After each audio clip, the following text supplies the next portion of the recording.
This is Out Loud and Laughing. Welcome, everyone, and welcome to the show, David Burtka. Are you kidding me? We are so honored to have you here today. You've been a presence in our lives, and whether it's following you along on screen or on stage, perhaps even the kitchen, or as a proud father, we just wanted to thank you for making the time and talking to us today. My pleasure. I'm so happy to be here. David, I have to start by saying, as a father of two young kids, actually, I also went through surrogacy with my husband. We're a little behind you. Our kids are a little bit younger, but we followed your journey for years. So the way you and Neil have built your family is something that we've admired. So super Is that excited. you with the kids in the background? That's so Yeah. cute.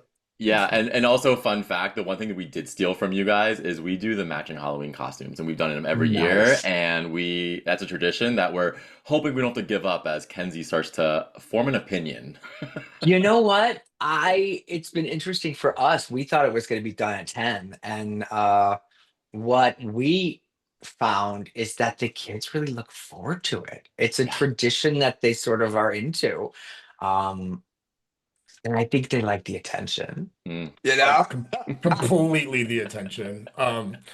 Completely the attention. And then, of course, David, on a more personal note, as you know from our podcast, I've been on my own journey with sobriety, and I know you have too. And we appreciate your openness and sharing it with your audience. It's very powerful. But it's also been a source of strength for me. So thank you for that. How much time do you have? As long as you'd like, trust me, I No, know no. I mean, that how much goes. time in sobriety do you have? Oh, excuse me. I thought you meant today. Well, That's funny too. Yeah. one day at a time, David. No, I have this October will be 3 years. Oh, fantastic. Yeah, Congratulations. I know that you're leading the charge on that one. So Oh no, it's not a competition. absolutely. We're all in it together. Okay, we're excited, David. We're gonna dive into just a bunch of beautiful themes in your life and all the things Love you it. have going on. So, I wanted to kick off with Parenthood because it's my whole life now, as you know. Like I'm in the thick of it. I have a 4 and a 6-year-old, so my world is filled with a lot of like, what do I teach them? My oldest just started kindergarten 2 weeks ago, so we're moving into the whole PTA, all of that fun stuff. So I feel Yeah, like now that your kids, I believe, are 15 now, they'll be 15 in October. Wow. amazing. So then, like, Yeah. obviously, you're still teaching them things because they're still, they're teens. But like, what? There must have been a shift for you now at some point. Like, what are they teaching you? It's wild. At 4 and 6, you're so in it. You're Mm. really, really in it. I mean, I really think it starts getting to be the golden time when they turn around 4 and a half, and then from like 4 till 11 or 12, it is just like soak it up. Like it is so great. It is Yeah. so great. And then the preteen to teen comes in and it's tricky. Older kids, well, bigger kids, bigger problems, they say. But so yeah, I really do. Well, I try to teach my kids as much as I can. I don't appreciate the parents that say, "Oh, they're just teens. That's just what they do." But Mm. I think that's not true. Like, I think you still have to hold your kids accountable, and you have to teach them still manners. And when people come over, you make sure that they're looking them in the eye and putting your hand out and saying, "Hi, nice to meet you. I'm David." And like they say something in a follow-up question or something, and give them a compliment or whatever it is, just to be a personal thing, and like get off your phone and like just join the world. But I, I, you guys sent me this question beforehand, and the thing that is just that they're teaching me is the alpha language, the Mm. generation alpha language, and I've written some stuff down, which is just Yes. hilarious. And I don't know, maybe we could do a little thing of like, do you guys know what these words are? Because it's fascinating. Yes. Yes. So I have a bop. You guys know what a Uh-huh. bop is? It was usually like first started out like as a song, like Hmm. it's a great song, but now it's like if she's a bop, she's a slut. Ooh, good. I'm writing this down. Yeah. I'm taking notes. I Okay. didn't know Yeah. I needed a pen. Thank you for letting me know. Like when someone says my husband, you would think like my husband, but guys can say it too. It's like my my mate or my like girlfriend, boyfriend, like Hus, Huz. HUZ. Oh, Huz, Yeah. Huz. Excuse me. It's I'm so old. Do you guys know what a gyat is? Giat? Gyat. It's No, like a big butt or like an awesome body. Like, man, she's got a yacht. Oh my Or God. that uh, guy has a yacht. I was You gonna say I've are been called it before, but no, I'm just kidding. I am getting so much anxiety right now, David, because like It's my crazy. she's It's only crazy. 6. Yeah, this is gonna It's get wild. crazy. And Neil's like, can't you guys just talk? Like, what does that mean? Like, what are you talking about? Um, what's mogging? Like, what is a mog when you're like looking outshining others? But like, yeah, you just say that you're looking better than others. But like, there's something to say about like getting onto their level. Like, I really think that um you need to connect with them in any sort of way you can possibly do it. And I love it. I think it's hilarious. These words. I mean, there's tons more. There's tons more, but just trying to figure out their lingo, and Mm, it goes into the next question of like, what do I wish I can like, what I wish I do differently, or what can I do now as a parent? I think try and spend as much time with them with their interests. Like my son is a gamer and loves to play video games, and I could care Yeah. about video games. I never got them. But as I'm trying to like connect to him in this level, I'm trying to like, oh, and what does that thing do? And what does that person do? And why are you doing, it's like trying to spend time with him that he can teach me or want to show me something. I think that's the way you sort of, I think, can connect, because these days are very, they're going away. So hmm You're absolutely. I'm trying to take as much as I can. Like, when they come up with a suggestion to do it, I'm like, let's do it, because I know that like these are not gonna it's not gonna happen in 4 years. They're gonna be off in college, and a lot of my friends have kids that are going to college, and they're like, it is so sad. It's so sad. That's I mean, while we're on the topic, it's so interesting because you talk a lot about connection and I was listening to you earlier on talking about like keeping them accountable. And they just sort of, seeing reflections in children just teaches us so much about ourselves. I wonder what that's been like for you. I don't have children personally per se, but Well, also, it's like the best form of teaching is action. Like, hmm honestly, you're gonna if they see you act super rude to a server, they're probably gonna act super rude to a server. So like lead by example. Like just try and be as kind and cool, and I mean, you know, children might not listen, but they will watch. They will watch you. They will see how you live your life, and that's how they'll live their life. So we try to be as good people as we can, you know. Yeah, I mean you couldn't be more accurate. They're sponges. Like Yeah, if you yeah. say something, they're saying it, and you're like, oh, ooh, maybe I should have, not did that in front of the kids. So, But do you want to know something, which is I found really interesting as a parent? Um, Neil and I didn't really use profanity much around them. It was sort of condoned, and we didn't, watch your language and all of this stuff. But the families that I see that have had moms or dads that had really awful language, fucks and shits and all of that. Okay, I think I could say that as a podcast. yes, Um, absolutely. the kids don't have that language. They don't use that language as much as the parents. Like they say, "Oh, I don't want to talk that way." My daughter's mouth is like a sailor. I cannot even every other word. I'm like, "Harper, you are literally what is wrong with like what is wrong with you? How is this coming out of your mouth?" Like it's crazy. Do you have yeah. So, a and then the kids sentence? that I know that like their mom would say fucking shit and whatever that like the kids are not. I think they don't want to lead by example. So it's that thing is of like you, some of the bad qualities they sort of want to change, which is hmm interesting. So. I mean, I think what's interesting about your journey is that you guys were very early on, like Yeah. gay parents doing surrogacy. Because even my husband and I did it we started in 2018. Kenzie was born in 2019. And even then, that was still, there was very limited resources. There was no community to like ask questions about like egg donors and all of that emotional stuff that, you've dealt with. And we're just like, it's all very upfront stuff and it's heavy.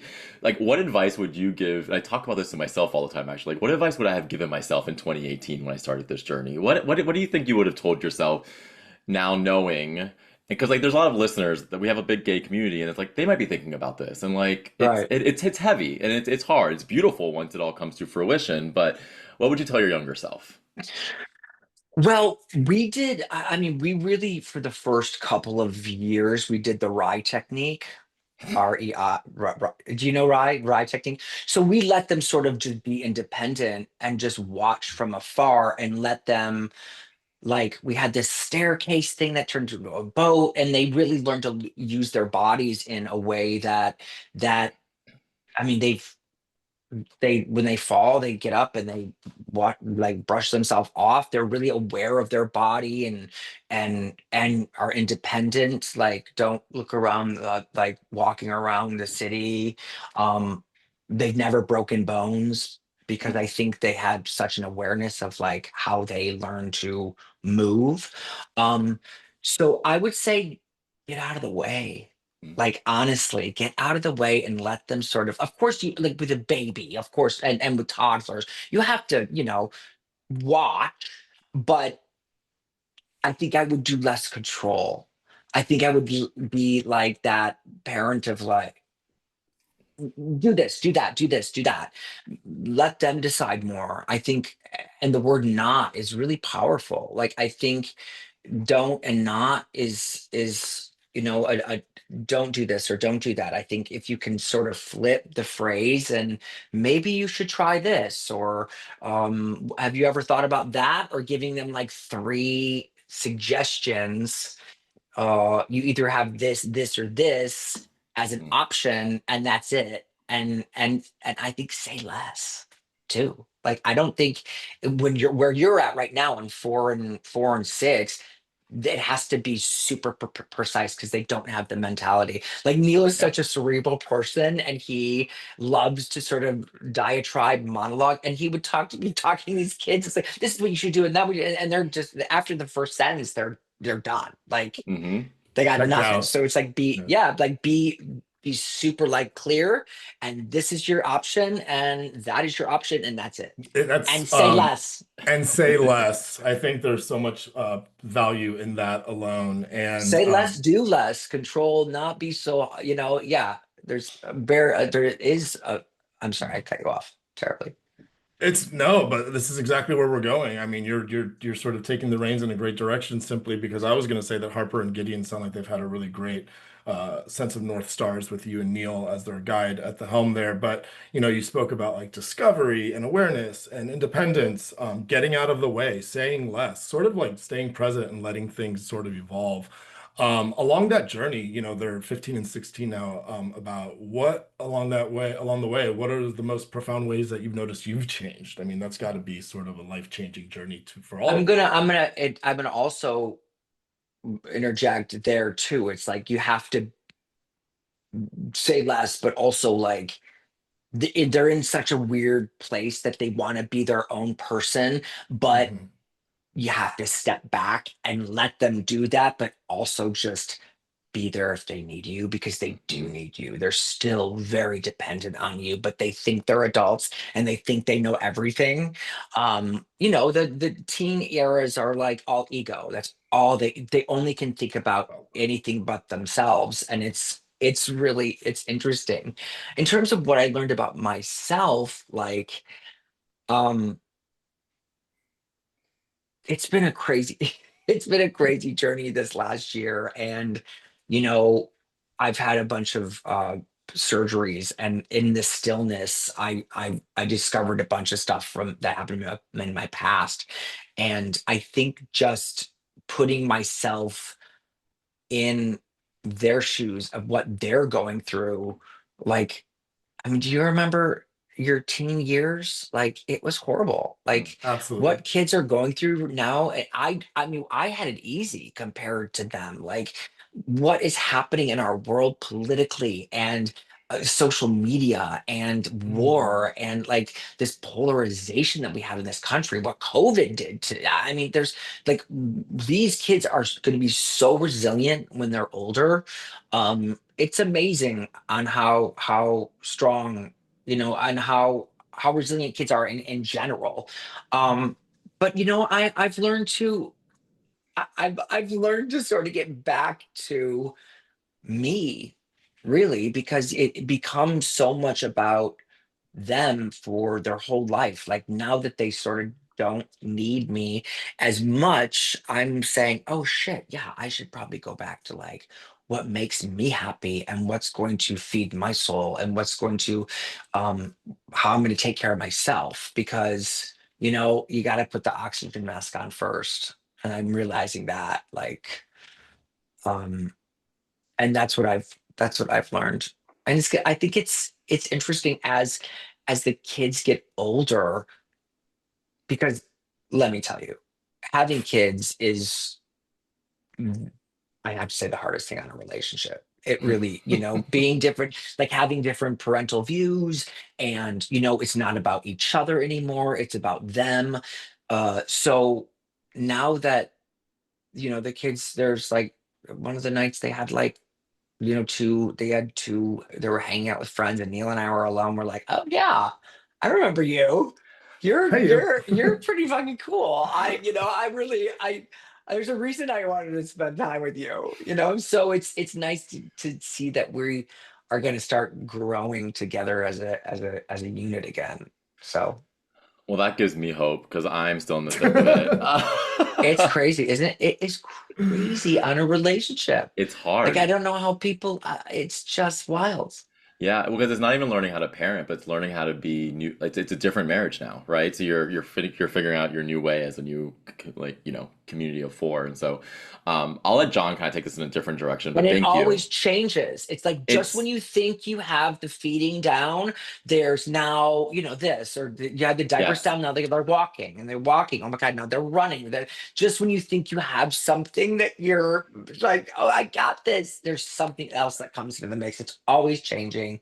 And I mean, I do think like it's going to be your whole life. I think it lessens, but I do think like you never stop worrying about your kids. You never get comfortable. That's what we say in this house. Because once you get comfortable, shit gets crazy. Well, that's interesting. I've never heard that said. I found just now what you said, David, it lessens, and then I like heard the word like learning lessons, and I sort of attributed this idea around like the pain gets less the more you learn, essentially. So that was really interesting. But I really enjoyed how you were saying and how important it is for everybody, parents or not parents, to remember that you are the control to this journey. You are the person that you need to get to know and take care of. And it's important to keep yourself, like you said, curious. What makes you happy? What feeds your soul? We've touched already about how becoming a father has changed you, but I know I wanted to talk a little bit about how that relates to your sobriety journey overall. And having gone on my own sobriety journey, I can personally attest that I deeply understand the importance of letting things go, like the ego that you were talking about, which we see a lot in people. Like I learned that I was carrying a lot of that into my journey. Can you talk about how this impacted you? Of course, I'm sure this changed the way you showed up as a father, as a partner, a creative, a chef. I mean, every aspect of your life. So, however you'd like to unpack that, we're here to listen. Oh wow. Oh my God. Now how much time do we have? It's changed my life profoundly. Like the fact that um it's been 9 years and it's I do feel like I'm kind of like a baby or a teenager or a teen or a tween in the world of life. I don't think that I started drinking and using when I was pretty young. So I think that numbing and trying to get out of my body um, for like most of my life, uh, trying just to live fully as a human and you actually have those emotions and actually feel things, um, has been, like having training wheels in life. Um, it's it Sobriety teaches you so much. I think everybody in high school, or not even high school, but college, should do the 12 steps just for your own, even if you don't have any sort of addiction or whatever. I think it's so good just to look inner to like um what lessons they have to give you. Um I think turning it over, like what you said, like surrendering. It's like, I never was a real God person. I was raised Roman Catholic, and some shit happened in my past that made me go, there's no fucking way I'm going Yeah. to believe in the church anymore. And then getting back to sort of like some sort of higher power or divinity or God or whatever you want to call it, just having a belief of like something that sort of drives you. And I don't want to get all like religious because I'm not a religious person, but I do think there is importance to have something to look up to and something to say, okay, it's not up to me. I'm not going to be able to, you know, control the sun going up and down. So why do I have control in my life? Like, I just have to let it unfold naturally the way it's supposed to unfold. And the worry, the fear, the bullshit, all the time spent of the shame and all of that is like so just not needed in life. Why don't we be in joy? Like, Hmm. if you can just be in joy and do things that you love, like enjoy, then you'll fucking enjoy your life. Like, Plain and simple. it's just, and it's so sometimes so hard to just grasp that and just get out of your way of all the voices that are in your head and this internal family systems, this that your critic and your people trying to like protect you. But if you can get through that and just say like, look, it's my life and I'm gonna do what makes me happy, and and peel this onion back of life. It really is an onion. I feel like every layer is something new that I'm discovering about myself. Um, It's it's super important, I think. And the 12 steps of going back and like making amends to people that you hurt, like the weight lifted off your shoulders of like the things that you regretted when you were younger, you're stupid and not thinking, or like you did when you were drunk. Like it really, and then practicing the principles in all of our affairs, like all of these things that we learn in AA, like Yep. using it in every day, in work, in family, in life. Like it's so amazing. Taking the next right action in life is just so important to me. And I One mean, I could talk about it forever, but I know that there's other things to talk about. But I'm no, sure you, I love it. I love it, David. You bring up so many points, and it's so important. And the more people that I talk to also, and I'm sure you can relate over your 9 years,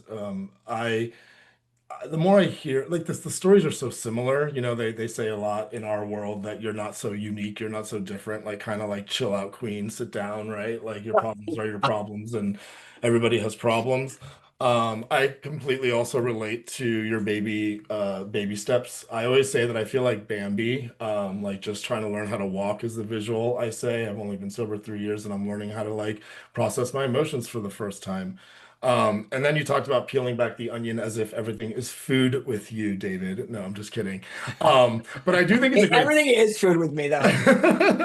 I can't um, stop eating today for some reason. There's something like I cannot stop putting things in my mouth. It's crazy. It's like what have, stop, what have close what the have you eaten refrigerator. today? What have you eaten today, Oh David? my God, what have I eaten? I finished my son's protein shake that I made him for breakfast. I had an apple. Then I had there was something in between that. I don't something in between that. You're just down to a whole tub of hummus. I mean, you're Then just I going had no, crazy. then I went, then I was uptown and I had I had a yogurt and then I had a like this frittata thing and then a half of like a apple muffin that I basically picked all the apple pieces out and ate the crumble top. Came home and had like a bowl of watermelon and then another bowl of peaches.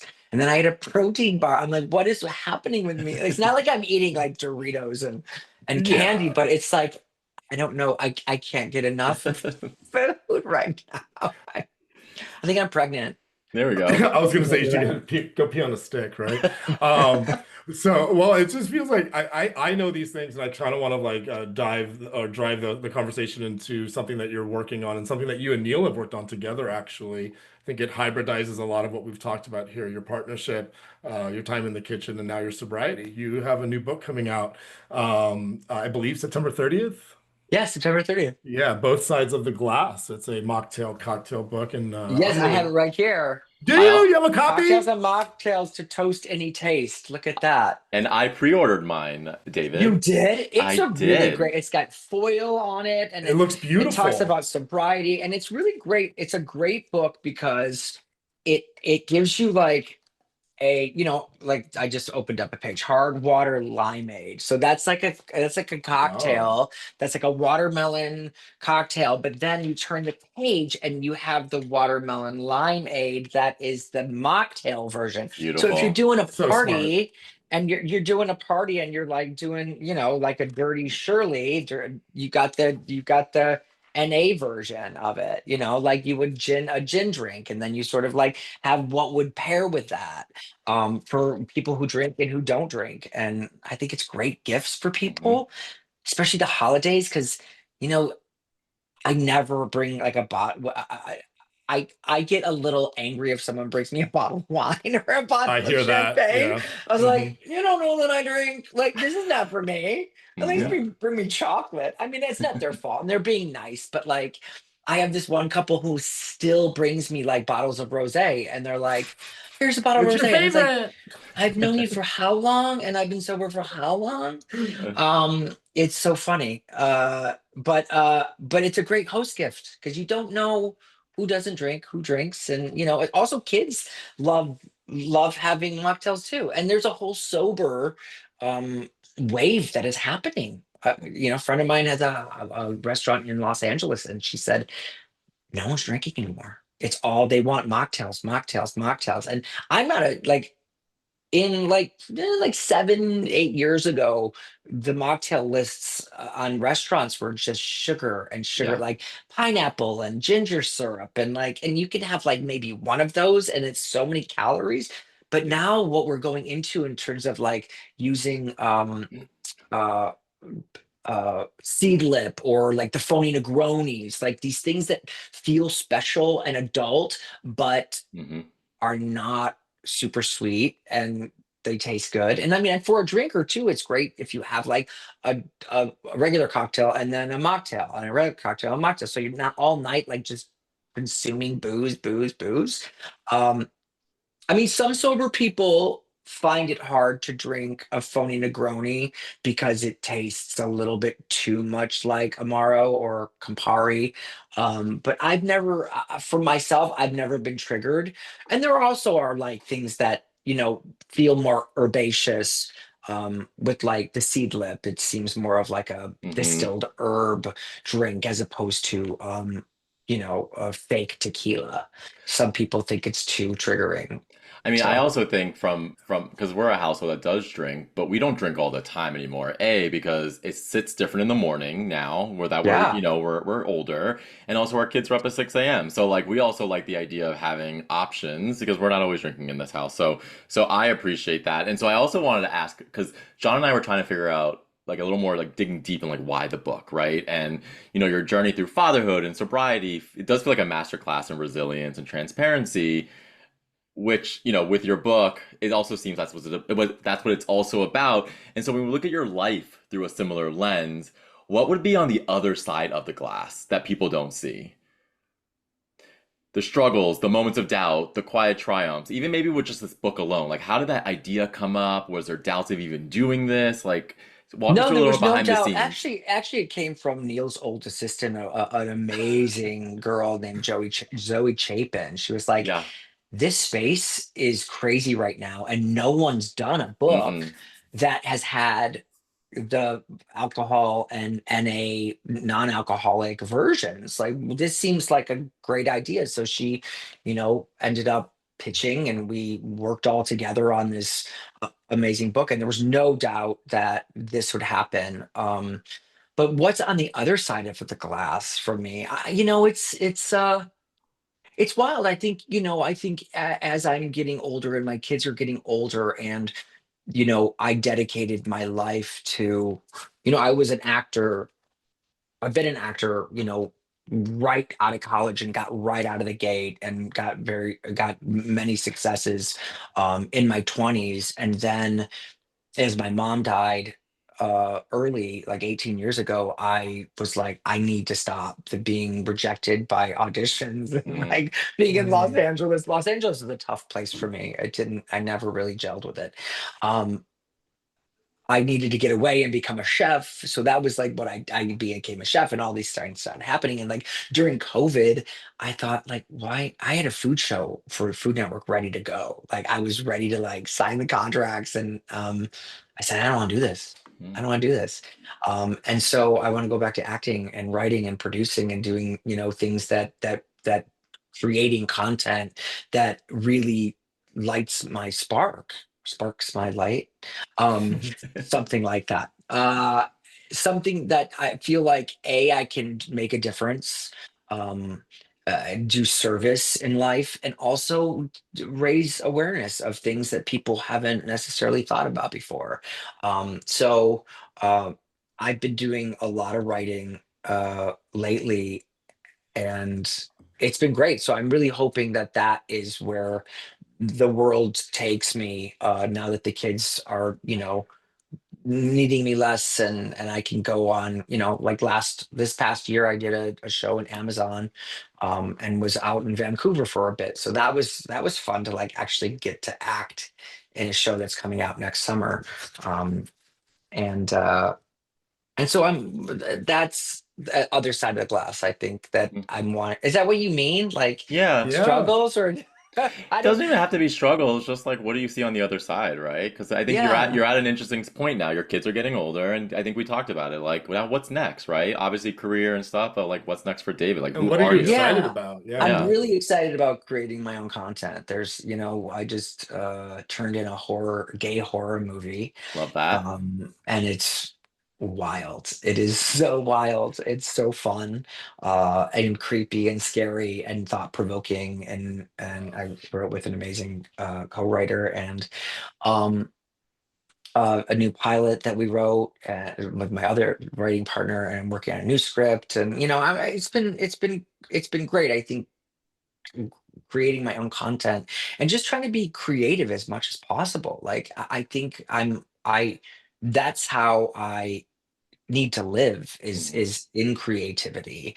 And um know that it's not about, I to a fault, I think I take care of everybody too much. I think that I need to take care of myself more than I take care of, my husband and my kids. And now that that's happening, they're like, wait, wait, what about us? And I'm like, no, time out, things are changing. And I mean, people don't necessarily like that change, but Mhm. but um but but it has to be done. Like you have to take care of yourself. You have to bring, and I think in turn, your kids will see that you are happier, and then they will be happier. So, Contagious. yeah, yeah. So that's where I'm hoping the other side of the glass will go.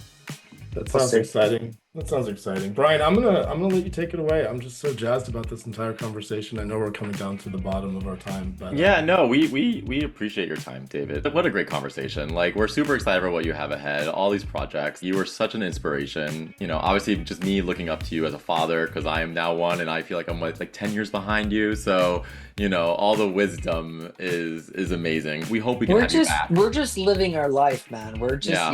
and we never said we're going to be role models or Yeah. whatever, but like We just want people to see that two gay guys can have, you know, a relationship and raise cool kids. Because God, if you meet the kids, they're super cool. Yeah, I love that. I'm really proud of them. Really Yeah. proud of them. Awesome. Well, thank you for joining us on Out Loud and Laughing. Honestly, David, it's been amazing. And hopefully we can have you back in a year to learn more about the other side of the glass. Great. Yes. Let's do it. Let's do it. We'll talk to you soon. Bye, guys. All the best. Good luck with you. This was Out Loud and Laughing. We're available everywhere you get your podcasts: Spotify, Apple, YouTube, iHeart, or wherever.